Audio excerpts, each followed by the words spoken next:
नमस्कार दोस्तों, मेरा YouTube channel the green learning academy में आप सभी को स्वागत है। हमेशा से मेरा वीडियो जो है दूसरों से अलग बने हैं, वो क्या है? वो है मेरा एक ही वीडियो में आप लोगों को इंपॉर्टेंट टॉपिक्स प्रोवाइड किए जाते हैं एक ही वीडियो में। इससे आपका क्या फायदा होता है? मान लो आपको किसी एक चैप्टर के सारे क्वेश्चन को सीखना है, तो क्या करना होता है? हर क्वेश्चन की, हर टॉपिक के अलग अलग वीडियो सर्च करके देखना होता है। लेकिन मेरे वीडियो में क्या होगा? आपको एक ही चैप्टर का सारे क्वेश्चन एक ही वीडियो में आपको सारे मिल जाएंगे। तो वीडियो को देर न करते हुए आगे बढ़ते हैं।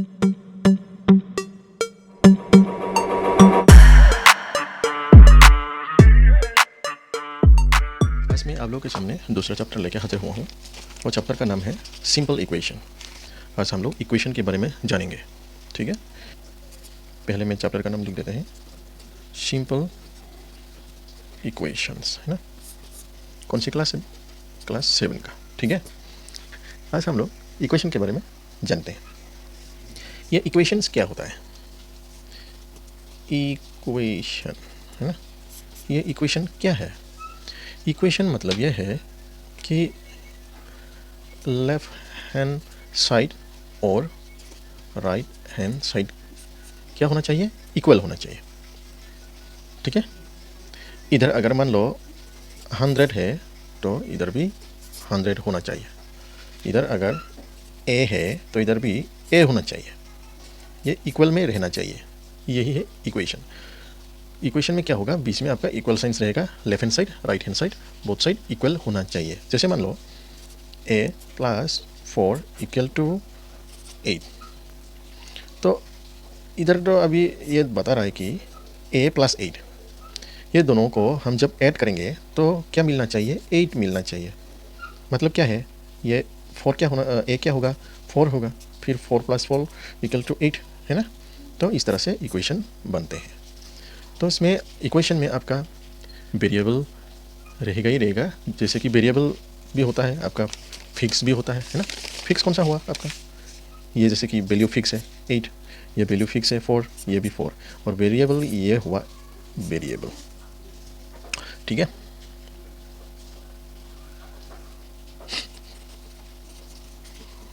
ये हुआ वेरिएबल, कौन सा? ए वेरिएबल है। तो हम चलो मैं यही वाला फिर से इक्वेशन लिखते हैं, a + 4 = 8। ये हुआ आपका इक्वेशन 1, ठीक है।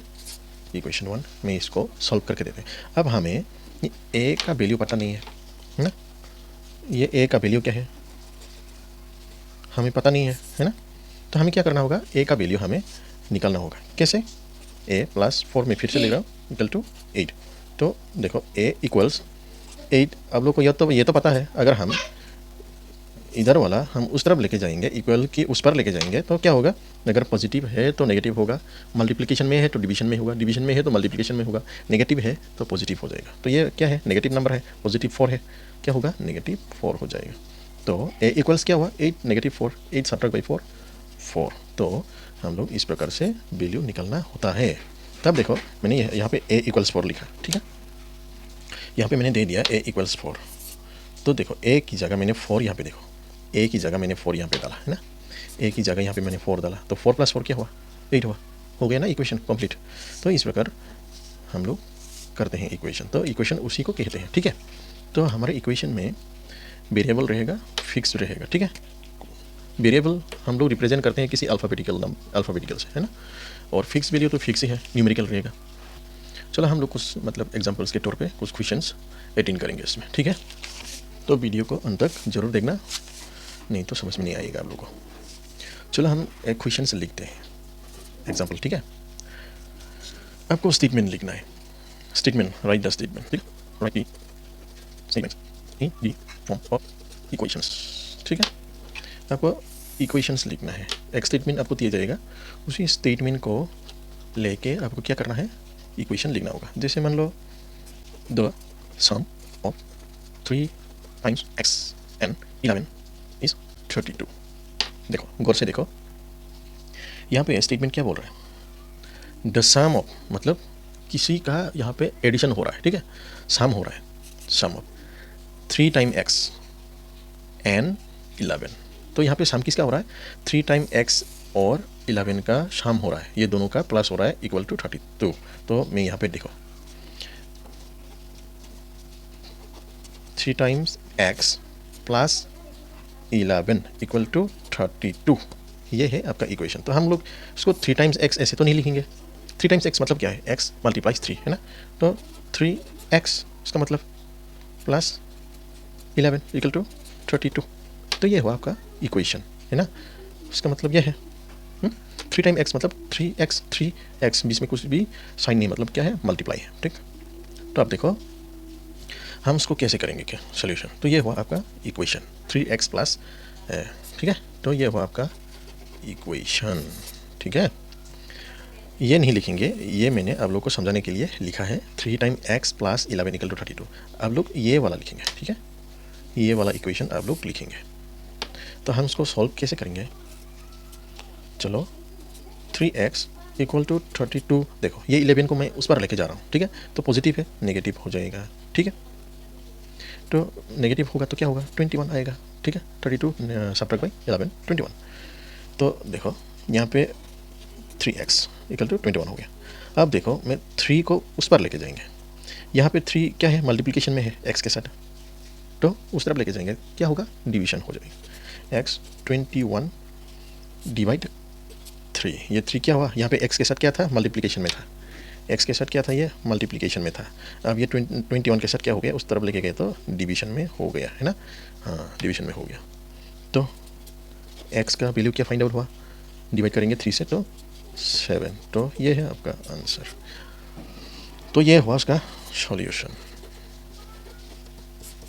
एक्चुअली यहाँ पे क्या बोला, आपको स्टेटमेंट लिखने के लिए बताया गया है, ठीक है। स्टेटमेंट का इक्वेशन लिखने के लिए बताया, आपका स्टेटमेंट दिया जाएगा, उसमें से आपको क्या करना है, इक्वेशन लिखना है। तो आंसर एक्चुअली यही है आंसर।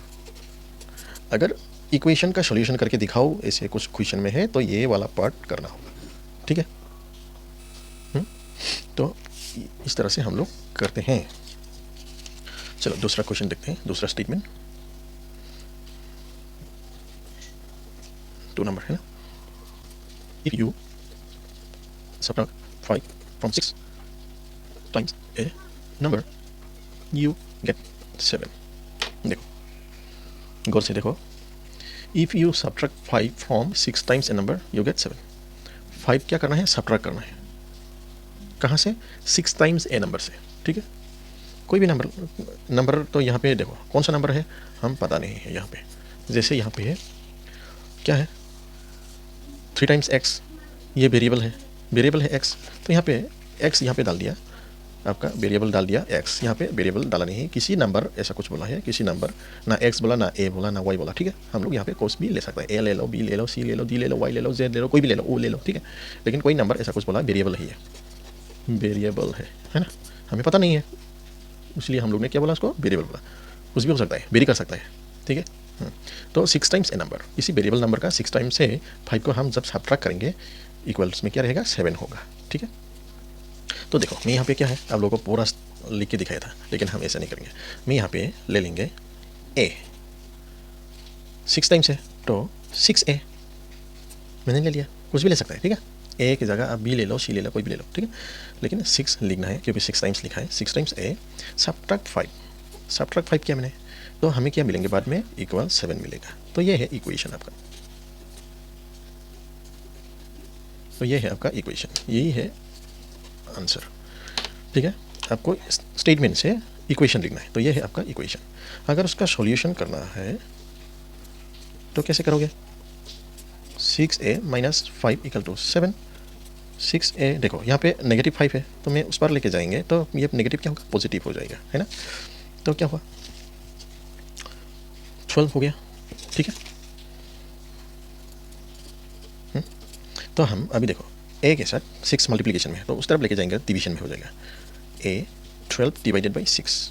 तो आंसर क्या हुआ, a इक्वल टू, ये हम डिवाइड करेंगे क्या हुआ, 2, a equal to 2।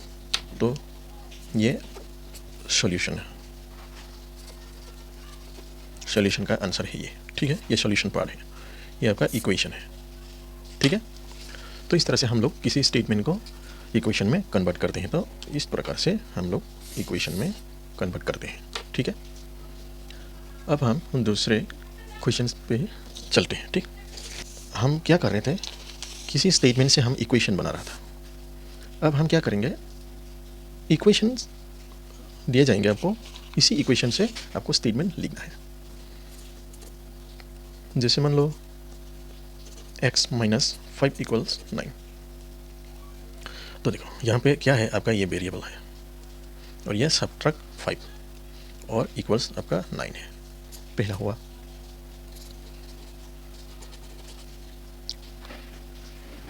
Subtract 5 from x gives you 9, ऐसे भी लिख सकता है। दूसरा लिख सकता है if you subtract 5 from x you will get 9। इस तरह से भी लिख सकते हैं। आप अपनी तरफ से मतलब सेंटेंस को मिला के आप अपनी तरफ से अपने हिसाब से लिख सकता है, ठीक है। लेकिन ये कोशिश रखना कि जितना शॉर्ट करके मीनिंगफुली आप अगर इक्वेशन को लिखेंगे, इक्वेशन को सेंटेंस में आप जब फ्लरिश करेंगे तो ये और भी बेहतर होते हैं, ठीक है। तो यहाँ पे सबसे छोटा और हम क्लियरली समझ भी रहा है, subtract 5 from x give you 9, तो ये मैं प्रीफर करता हूँ, ठीक है। तो इस तरह से हम लोग किसी इक्वेशन को स्टेटमेंट में बदल देते हैं, ठीक है। तो ये हुआ आपका इक्वेशन, ठीक है, और ये हुआ आपका स्टेटमेंट्स, ठीक है। तो ऐसे आप कन्वर्शन करेंगे। तो और दूसरा चलो देख लेते हैं। मान लो 3n, x नहीं n है, ठीक है। 3n plus 7 equals 1। यहाँ पे वेरिएबल है आपका n क्या है, 3 टाइम्स n है। यहाँ पे 3 टाइम्स n है ना। 3 टाइम्स n के साथ 7 को क्या हो रहा है, ऐड हो रहा है। उसके बाद आपको आंसर क्या मिल रहा है, इक्वल्स के बाद क्या मिल रहा है आपको, 1 मिल रहा है। तो हम ऐसे लिख सकते हैं, उसका स्टेटमेंट ऐसे लिख सकते हैं, ऐड 7 to 3 टाइम्स, यहाँ पे आप वर्ड में भी लिख सकते हैं, ठीक है। 3 times n add 7 to 3 times n to get 1, इसे भी लिख सकता है। sum of 7 n 3 times n is 1, ऐसे भी लिख सकते हैं। देखो मैं वीडियो के बीच में एक चीज़ बता रहा हूँ, आप लोग जो भी पहली बार मेरे वीडियो देख रहा है, मैंने काफ़ी वीडियो क्लास 7 का काफ़ी वीडियो मैंने डाल के रखा है डिफरेंट चैप्टर्स के। आप वहाँ जाके देख लीजिए, मैं डिस्क्रिप्शन में सारे वीडियो का लिंक दे दिया हूँ और कुछ मैं आई बटन में भी डाल दूँगा, आप वहाँ से भी जाके चेक कर सकते हैं। मेरा वीडियो स्टार्टिंग से लेकर एंड तक पूरा वीडियो आप लोगों के लिए बहुत ही इंपॉर्टेंट है, इसलिए हमेशा पूरा वीडियो देखना और हाँ जरूर शेयर कीजिएगा, ठीक है, क्योंकि हर स्टूडेंट तक मेरा वीडियो पहुँचना चाहिए, फ्री एजुकेशन, ठीक है। मतलब नेक्स्ट क्वेश्चन करते हैं। राजूस फादर एज, ठीक है, मैं कुछ लिखा हूँ, Raju's father age is more than 3 times Raju's age. Raju's father is 44 years old. Set up an equation to find Raju's age, ठीक है। देखो यहाँ पे क्या बता रहा है, राजू का जो पिताजी है उनका ईयर्स मतलब उनका जो एज है राजू के जितना है प्रेजेंट में, उसको 3 टाइम्स करने से जितना मिलेगा उससे भी 5 ईयर्स बड़ा है, समझ रहे हैं। राजू का जो ईयर है प्रेजेंट में, उसको 3 टाइम्स करो, करने के बाद उसमें 5 ईयर्स जोड़ दो, तब जाके राजू का फादर जो है उसका ईयर्स निकल के आएगा। तो उसका फादर का ईयर्स 44 है। तो यहाँ पे क्या है, देखो राजूस एज हम पता नहीं, राजूस एज हम पता नहीं, ये क्या होगा, वेरिएबल होगा, ठीक है। जो हम पता नहीं है वो तो वेरिएबल है ना। हाँ, तो राजूस फादर एज क्या है, 44 ईयर्स है, ठीक है। राजू का एज हमें पता नहीं है, वेरिएबल है, हम एक्स पकड़ लिया। फादर एज क्या है, फादर एज देखो, Raju's father age is 44 years, तो ये 44 ईयर्स मैंने लिखा, ठीक है। यहाँ पे 44 एज मैंने लिखा राजू का फादर का, और राजू का तो हम पता नहीं वेरिएबल है इसलिए एक्स लिखा। लेकिन क्वेश्चन में क्या लिखा, 5 years more than 3 times Raju's age. तो राजू का ईयर क्या है, वेरिएबल है, हमने एक्स पकड़ा, तो एक्स 3 टाइम्स, तो 3 टाइम्स किया मैंने एक्स को, और क्या बोला क्वेश्चन में, 5 ईयर्स मोर बोला, इसलिए 5 जोड़ दिया। 5 years more than 3 times Raju's age. Raju's age क्या है? एक्स। 3 टाइम्स राजूस एज है। एज राजूस एज क्या है? एक्स है। मैंने राजू का जो एज है उसको 3 टाइम किया, थ्री टाइम एक्स किया ना, राजू का एज को 3 टाइम किया, उसके बाद 5 ईयर्स जोड़ दिया, तो इक्वल क्या है? उसका पापा का एज है। ठीक है, तो ये हुआ आपका आंसर। समझ रहे हैं? इतना इजी है। आप लोग जब खुद से घर में प्रैक्टिस करोगे ना, मेरे वीडियो देख के तुरंत ही आप लोग रिवीजन करने की कोशिश करेंगे। ठीक है, तो इस तरह से आप लोग के दिमाग में छप जाएगा कि कभी बोल ही नहीं पाएंगे आप लोग। मैं दूसरा इसी तरह का क्वेश्चन अटेंड करते हैं। ठीक है,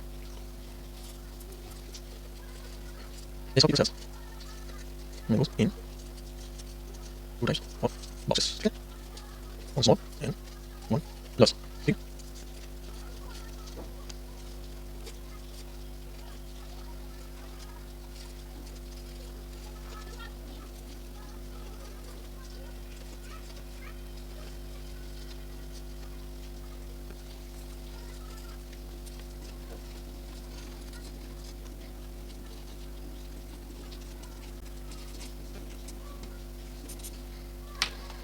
तो देखो यहाँ पे क्या बता रहा है, a shopkeeper sells mangoes in 2 types of boxes.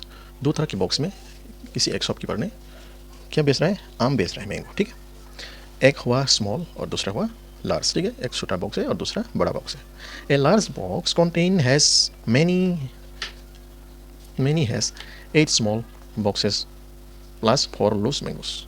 ठीक है, एज लार्ज बॉक्स। ठीक है, एक बड़ा सा बॉक्स जो है, जो बड़ा बॉक्स है, contains has 8 small boxes plus 4 loose mangoes. मतलब एक ये छोटा सा कंटेनर है और ये बड़ा सा कंटेनर है। ठीक है, यहाँ पे कितना आम पकड़ेगा? इस तरह का small box plus small box plus small box plus small box plus 4 loose mangoes.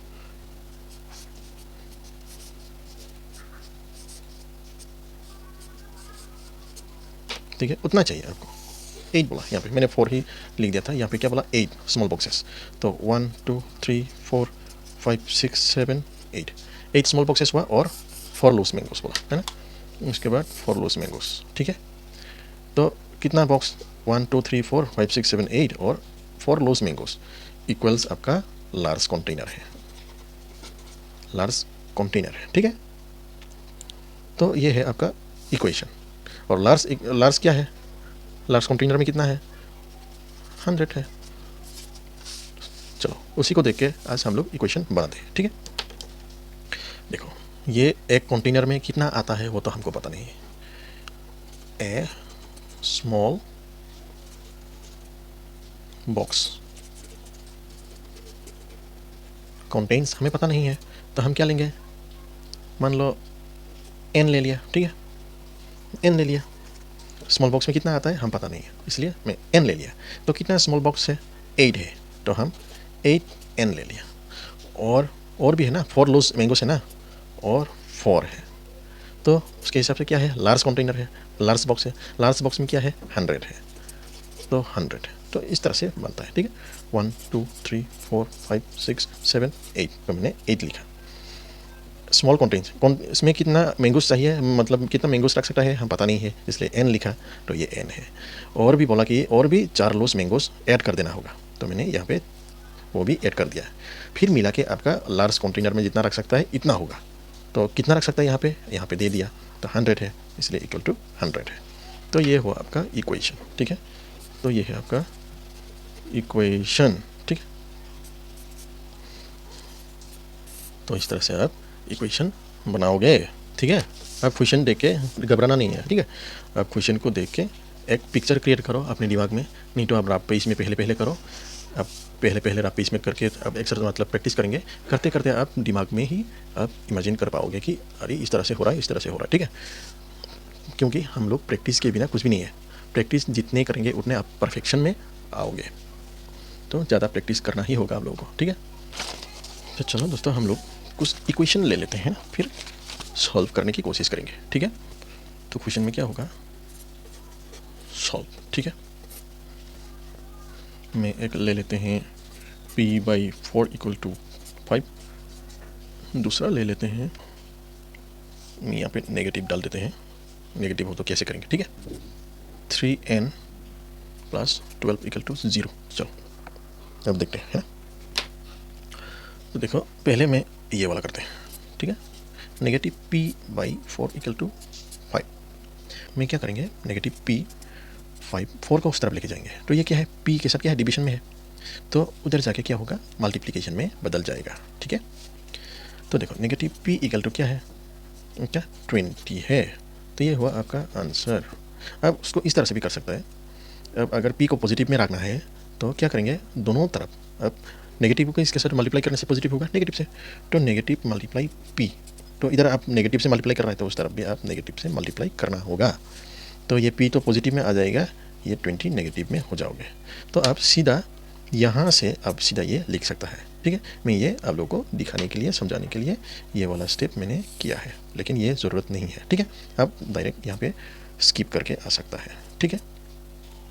ये अगर नेगेटिव में है और इधर पॉजिटिव में है तो उसको पॉजिटिव करके इसको नेगेटिव बना के भी कर सकता है, इस तरह से भी आंसर होता है, ठीक है। अगर आप ऐसे ही रखना है तो ऐसे भी रख सकते हैं। अगर दोनों क्या है, दोनों नेगेटिव में है, मान लो दोनों नेगेटिव में है तो ये भी नेगेटिव में है, तो क्या होगा, दोनों पॉजिटिव में डायरेक्ट लिख दो। मान लो यहाँ पे negative p equal to negative 20 है, तो आप क्या लिखेंगे, p इक्वल टू 20 बस, क्योंकि हम इधर भी नेगेटिव से मल्टीप्लाई कर देंगे, इधर भी नेगेटिव से मल्टीप्लाई कर देंगे, negative negative positive, negative negative positive, ठीक है। अब डायरेक्टली दोनों अगर नेगेटिव में है तो दोनों आप पॉजिटिव में लिख दो, ठीक है। तो ये इस तरह से होगा, ये ध्यान रखना, ठीक है।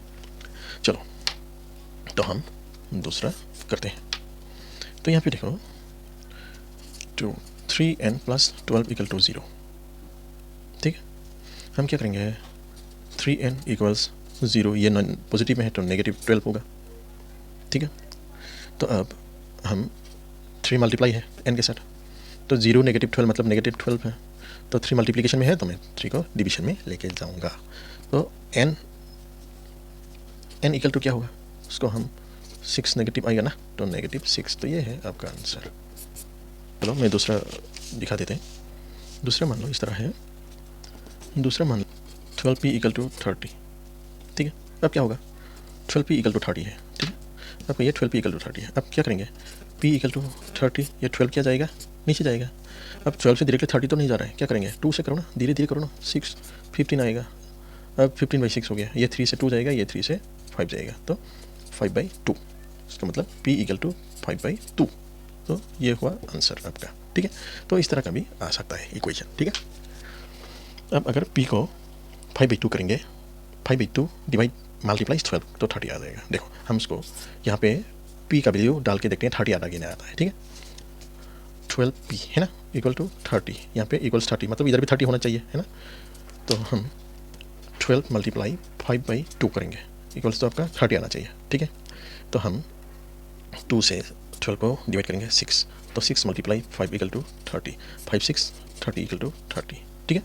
तो देखो ये हम लोग ने यहाँ पे प्रूव कर दिया, ठीक है ना। यहाँ पे हम लोग ने क्या क्या प्रूव किया है। इधर अगर हम p के जगह में 5/2 रखेंगे, ये वाला रखेंगे, 12 मल्टीप्लाइज 5/2 तो क्या आया, 30 आया। इधर भी 30, इधर भी 30, तो सेम हो गया, है ना। इक्वल मतलब तो सेम, तो ये प्रूव हो गया। तो इस तरह से हम लोग करते हैं।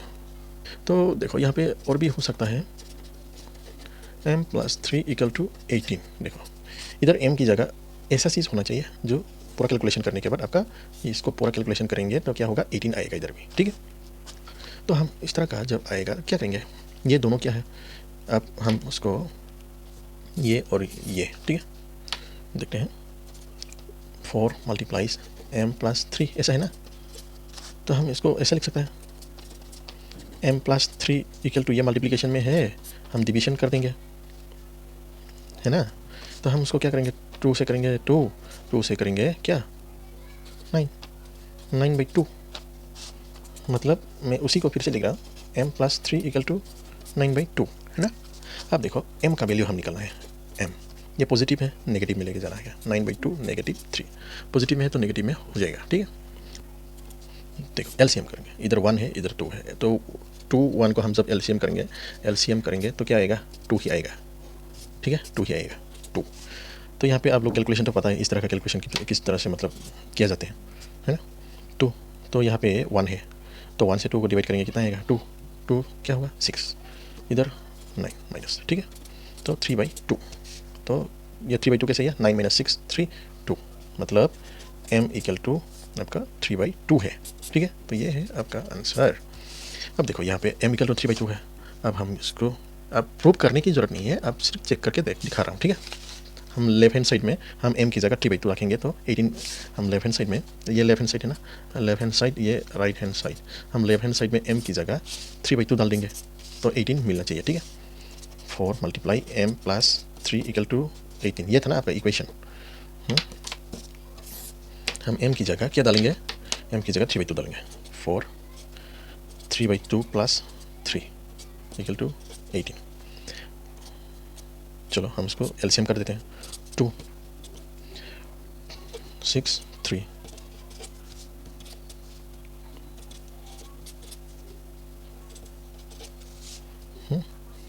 अब देखो इसको हम क्या करेंगे, काटेंगे, डिवाइड करेंगे तो 2, तो 2 multiply 9 equal to 18, 18 equal to 18, तो ये प्रूव हो गया, है ना। हम अगर m की जगह ये वाला 3/2 रखेंगे, m की जगह 3/2 है, m इक्वल टू 3/2, तो हम m की जगह 3/2 रखेंगे, रखने के बाद हम कैलकुलेशन किया तो देखो 18, इधर भी 18 आया ना, प्रूफ हुआ ना। मैं दूसरा क्वेश्चन लिखते हैं। क्वेश्चन की इस प्रकार का हो सकता है। फाइन नंबर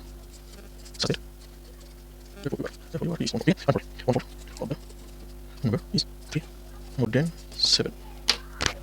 देखो क्या बोला, find a number such that 1/4 of the number is 3 more than 7। यहाँ पे ये क्या बता रहा है, किसी एक नंबर को आपको क्या करना है, फाइंड करना है। such that 1/4 of the number is 3 more than 7, 3 more than 7 तो क्या है, हम किसी नंबर पता नहीं, ठीक है। यहाँ पे बोला फाइंड ए नंबर, किसी एक नंबर हमें फाइंड करना है, हमें पता नहीं ए नंबर, ये क्या है, वेरिएबल है, ये वेरिएबल है मतलब हमने x ले लिया, ठीक है। तो ये क्या होगा, 1/4 of such that 1/4 of the number, तो ये नंबर का 1/4 है। 1/4 मतलब क्या, 1/4, 1/4 मतलब 1/4 है। तो यहाँ पे बोला ए नंबर क्या होना चाहिए, सच दैट क्या होना चाहिए, 1/4 of the number, 1/4 of the number हमें पता नहीं इसलिए वेरिएबल x लिया, तो 1/4 of the number is 3 more than 7, तो ये क्या होगा, 3 मोर देन 7, 7 से 3 और भी ज़्यादा होगा, ठीक है, मतलब इसमें 3 ऐड होगा, ठीक है।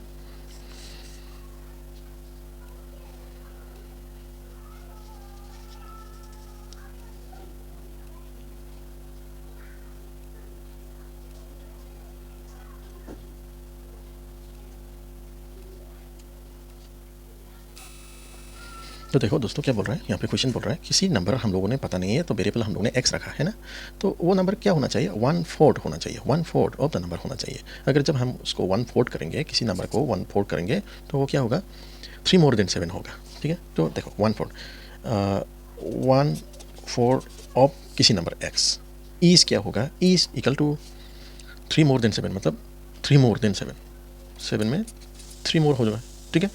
7 में और भी 3 मोर होगा।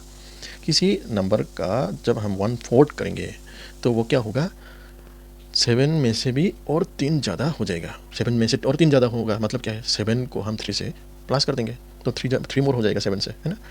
तो ये है, तो यहाँ पे ऑफ मतलब क्या है, मल्टीप्लाई है, तो 1/4 मल्टीप्लाई x इक्वल टू ये दोनों क्या होगा, दिस 2 प्लस होगा तो 10 होगा, है ना। तो ये ऊपर का संख्या है, नीचे कुछ भी नहीं, मतलब यहाँ पे 1 है नीचे, तो ये ऊपर का है, तो x/4 इक्वल टू 10, है ना। तो देखो x/4 इक्वल टू 10, तो x इक्वल टू ये डिवीजन में है तो मल्टीप्लिकेशन में बन जाएगा, फॉर x इक्वल टू 40। तो इस तरह से हम करते हैं, ठीक है।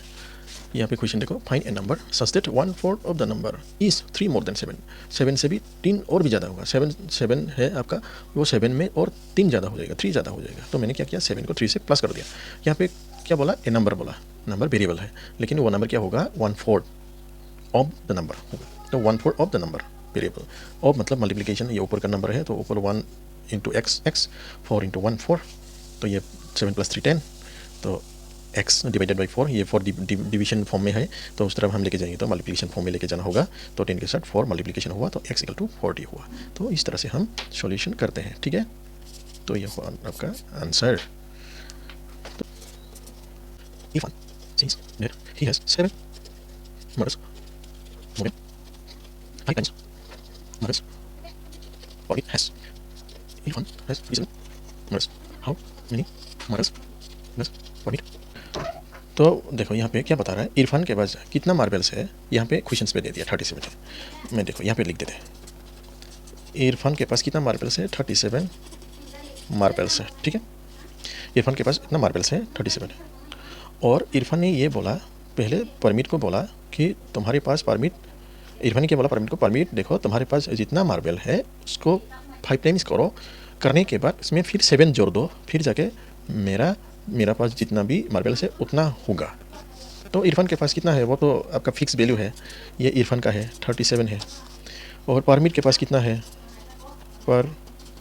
परमिट के पास कितना है वो तो हम पता नहीं, तो हम उसको एम भी लिख सकता है, ठीक है, वेरिएबल है तो हम ले लेंगे एम। तो परमिट के पास जितना है उसको 5 टाइम्स करो बोला, यहाँ पे 5 टाइम्स बोला ना, परमिट के पास जितना है उसको 5 टाइम्स करो, तो 5 टाइम्स किया, फिर इसमें 7 जोड़ दो, 7 marbles more than 5 times the marbles permit है, तो 5 टाइम्स जितना परमिट के पास है उसको 5 टाइम्स किया, फिर उसमें 7 दो, तब जाके ये आएगा, ठीक है। तो ये हुआ आपका इक्वेशन, मैं फ्रेश करके लिख देते हैं, 5m + 7 = 37। तो ये हुआ आपका इक्वेशन। तो हम अभी देखते हैं परमिट के पास कितना है, मतलब m परमिट का है ना, परमिट का क्या है, m है, तो हम m का वैल्यू फाइंड आउट करना होगा, तब जाके हम परमिट का लेगा। 5m = 37, ये पॉजिटिव में है तो -7 होगा, तो ये 30 होगा। अब क्या होगा, हम ये m का वैल्यू फाइंड आउट करना होगा, 30, ये क्या है मल्टीप्लिकेशन में है, 5 क्या है m के साथ मल्टीप्लिकेशन में है, तो अब इधर जाके क्या होगा डिवीजन में हो जाएगा। तो हम उसको डिवाइड करेंगे, तो 5 6 30, तो 6 है, तो permit therefore permit has 6 marbles. तो ये है आपका आंसर, ठीक है, ठीक है। तो ये इस तरह से हम लोग करते हैं, ठीक है, आप लोग देख लीजिए, इस तरह से करते हैं। तो बस इस चैप्टर में सारे टॉपिक्स मैंने कवर करके रखा है। हम लोगों ने इस वीडियो में जितना भी क्वेश्चंस, जितना भी इक्वेशंस हम लोगों ने कवर किया वो इस चैप्टर में बस उतना ही है। अलग अलग से आप डिफरेंट नंबर्स दिए जाएंगे, इक्वेशंस होगा, लेकिन इसी प्रकार से हर इक्वेशन होता है, किस तरह से सॉल्व करना है वो सारे हम लोगों ने यहाँ पे सीखा। लेकिन आगे का जो चैप्टर्स है जो हम लोगों ने अपलोड करके रखा है, इसमें पहले हम चैप्टर के बारे में इंपॉर्टेंट टॉपिक को डिस्कशन करते हैं, फिर दूसरे वीडियो में हम क्या करते हैं, एक्सरसाइजेस के इंपॉर्टेंट क्वेश्चंस को कवर करते हैं। तो यहाँ पे इस चैप्टर के लिए सिर्फ एक ही वीडियो बनेगा। अगर आप लोगों को किसी भी क्वेश्चन, किसी भी तरह का क्वेश्चन इस चैप्टर रिलेटेड अगर किसी में प्रॉब्लम है, तो आप हमें क्या करेंगे, इनबॉक्स करेंगे कमेंट सेक्शन में, हम उसको पर्टिकुलरली इसी टॉपिक को लेके मैं फिर से आपके लिए स्पेशल वीडियो बना के दे देंगे, ठीक है। तो मैं फिर से बोलना चाहूँगा कि जो व्यूअर्स नए हैं, पहले बार देख रहे हैं, चैनल को जरूर सब्सक्राइब कर लीजिए, चैनल को शेयर कीजिए, वीडियो को शेयर कीजिए, पसंद हुआ तो लाइक जरूर कीजिए। तो मैं दूसरे वीडियो में दूसरे चैप्टर लेके हाजिर होऊंगा। बाय बाय दोस्तों, फिर मिलते हैं।